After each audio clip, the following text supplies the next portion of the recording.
Assalamualaikum warahmatullahi wabarakatuh. Sebelumnya perkenalkan kami dari kelompok 4 mata kuliah manajemen pemasaran akan mempresentasikan terkait mengevaluasi potensi dan juga peluang ekspor. Sebelumnya perkenalkan anggota kelompok kami. Yang pertama Evi Dwi Prastiani, NIM 1803211007. Yang kedua Ahmad Alwi Rafiu Agastya, NIM 180321000053. Kemudian Galuh Puspita Sari, NIM 180321100083. Pembahasan yang pertama yaitu terkait konsep keunggulan kompetitif dari produk yang meliputi harga, kualitas, kemasan, dan juga biaya produksi. Pertama yaitu harga. Tingkat pembelian dapat dipengaruhi oleh penentuan harga jual suatu produk. Harga memang identik dengan kualitas produk. Akan tetapi, sekalipun kualitas produk baik, bila harga yang ditawarkan terlampau tinggi, juga akan membuat perusahaan kesulitan untuk melakukan penjualan. Maka dari itu, perusahaan harus mencoba menawarkan beragam produk dengan kualitas yang baik serta aman untuk digunakan oleh konsumen dengan harga yang terjangkau. Aspek yang kedua yaitu kemasan. Dalam membeli sebuah produk, umumnya orang akan melihat apakah kemasan sebuah produk itu menarik atau tidak. Bentuk kemasan yang menarik dan unik akan berdampak terhadap peningkatan penjualan dan juga pendapatan bagi perusahaan. Selain itu, penggunaan kemasan yang aman juga sangat diperlukan agar kualitas produk tetap terjaga. Kemudian kualitas produk. Kualitas produk adalah salah satu faktor penting yang diyakini menjadi alasan kesuksesan dari perusahaan. Oleh karena itu, mereka berupaya berkomitmen untuk menggunakan bahan baku yang layak dan juga sesuai untuk digunakan dalam membuat produk. Penggunaan bahan-bahan yang baik dan layak ini menghindarkan konsumen dari berbagai efek samping yang buruk. Selain itu, proses yang baik dan juga bersih dalam produksi produk juga menjadikan produk lebih berkualitas. Kemudian biaya produksi. Teori biaya produksi didasarkan dengan adanya penetapan dari harga atau proses produksi yang menyebabkan biaya lebih rendah daripada proses produk pesaing lainnya.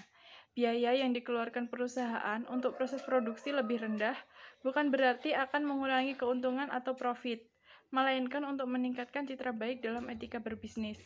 Misalnya pada perusahaan IKEA yang menggantikan produk besi menjadi aluminium sehingga biaya produksinya lebih rendah.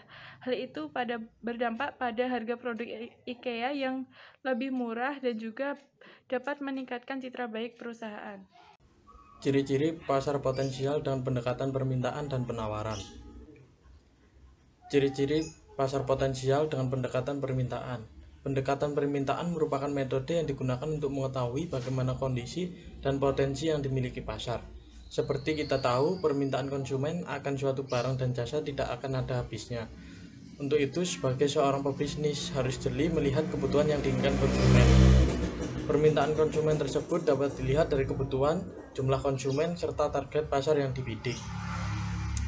Selanjutnya yaitu ciri-ciri pasar potensial dengan pendekatan penawaran. Pendekatan penawaran ini diawali dengan kemampuan yang dimiliki seorang pengusaha untuk dapat memproduksi suatu produk. Saat produk yang diproduksi telah siap dan pantas ditawarkan kepada masyarakat, maka langkah selanjutnya yakni mencari pasar yang sesuai dengan target yang diinginkan. Pada pendekatan penawaran ini kita harus mengetahui siapa target pasar kita, kualitas dan kelebihan produk yang kita miliki dibandingkan dengan pesaing. Apa kelebihan produk kita sehingga pada akhirnya kita akan mengetahui tingkat persaingan usaha yang kita jalankan. Bagaimana ciri dan teknis menentukan ceruk pasar? Ceruk pasar sendiri merupakan suatu pasar dengan segmen kecil yang lebih sedikit pesaingnya dibandingkan dengan pasar secara keseluruhan. Ceruk pasar sendiri terdiri atas sekelompok konsumen yang berada di dalam pasar luas dan memiliki kesamaan demografis, perilaku membeli, dan gaya hidup. Ciri-ciri ceruk pasar yang pertama yaitu berspesialisasi secara geografis. Kemudian yang kedua yaitu perusahaan sebagai daya beli dan ukurannya cukup besar agar mendapatkan keuntungan. Kemudian memiliki potensi untuk berkembang, memiliki keterampilan dan sumber daya yang memadai untuk memenuhi kebutuhan pada ceruk pasar secara efektif. Kemudian mampu mempertahankan dari pesaing besar. Selanjutnya yaitu teknis dalam menentukan ceruk pasar dapat dilihat sebagai berikut. Yang pertama yaitu mengidentifikasi ketertarikan konsumen. Kita harus menganalisis produk yang akan dipilih dengan melihat terlebih dahulu sesuai dengan kebutuhan para konsumen. Yang kedua yaitu menawarkan produk atau layanan yang unik. Apabila kita ingin menjual sesuatu, sebaiknya memiliki produk tanpa pesaing yang banyak. Karena hal ini akan memudahkan kita dibandingkan ketika memilih produk dengan banyak pesaing yang sejenis. Menghasilkan ide bisnis yang unik, hal ini akan memudahkan kita di kemudian hari. Setelah itu melakukan riset pada pesaing. Dalam hal ini kita melakukan analisis secara menyeluruh terhadap para pesaing dengan melihat apakah produk yang akan kita jual masih memiliki peluang dan dapat memenuhi kebutuhan konsumen. Yang selanjutnya yaitu memastikan ceruk pasar yang dipilih dapat memberikan profit yang besar. Sebelum memulai usaha kita harus mengetahui profit apa yang didapatkan supaya usaha yang dijalankan akan berjalan dengan baik. Yang terakhir yaitu melakukan uji coba pada ide yang sudah dibuat.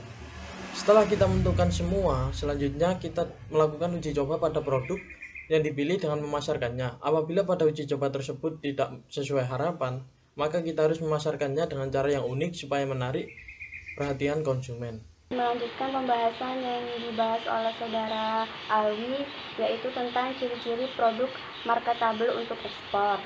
Yaitu yang pertama, produk yang unik. Inovasi produk sangat penting. Karena dengan menciptakan produk yang berbeda dan belum ada di pasaran, maka produk akan memiliki nilai lebih. Produk yang unik dan berbeda memiliki ciri daya tarik tersendiri bagi konsumen. Konsumen yang mengenali ciri khas produk tersebut akan memilih dibanding produk lain. Selanjutnya yaitu memiliki keunggulan produk. Memiliki keunggulan produk atau pelayanan yang baik dalam menawarkan produk kepada konsumen dapat meningkatkan loyalitas konsumen terhadap produk. Selanjutnya, memiliki harga saing. Produk yang sering dapat bonus dan harga terjangkau cenderung lebih disukai konsumen, apalagi jika produk yang diekspor dalam jumlah banyak. Dan mendapat bonus akan membuat konsumen menjadi senang. Selanjutnya yaitu produk yang limited. Produk yang limited atau terbatas cenderung memiliki daya tarik yang tinggi dari konsumen, apalagi jika di negara pengimpor barang tersebut langka, maka produk tersebut memiliki potensi untuk diekspor. Yang selanjutnya yaitu produk yang berkualitas dan awet. Karena produk melalui proses pengiriman yang lebih panjang, maka konsumen akan mempertimbangkan membeli suatu produk yang berkualitas dan awet ketika digunakan. Yang selanjutnya yaitu produk yang memiliki banyak permintaan. Produk yang memiliki banyak permintaan di pasar tinggi di negara yang akan diimpor namun sulit tumbuh di negara tersebut, memiliki peluang tinggi untuk Indonesia melakukan ekspor produk. Itu saja yang kelompok kami bisa sampaikan. Saya ucapkan terima kasih. Mohon maaf jika kelompok kami melakukan kesalahan. Wassalamualaikum warahmatullahi wabarakatuh.